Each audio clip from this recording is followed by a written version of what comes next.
இன்றைக்கி நம்ம மாடி தோட்டத்தை பார்க்கலாம் வாங்க. இன்றைக்கி பாருங்கள், இந்த சாதா ரோஸில் ஒரு பூ பூத்துருக்காங்க. பன்னீர் ரோஸ் ஒன்று, இதில் ஒரு 2 காஷ்மீர் ரோஸ், இதுலேயும் இருக்குது சந்தன கலர். இந்த பன்னீர் ரோஸ்லேயும் பாருங்கள் ஒரு 3 பூ பூத்துருக்காங்க. ஜாதி முல்லை,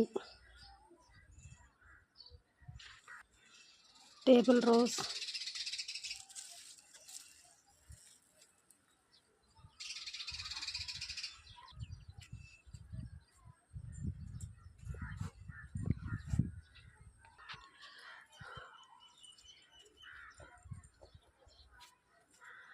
பாரிஜாதம் ஒன்று பூத்துருக்காங்க.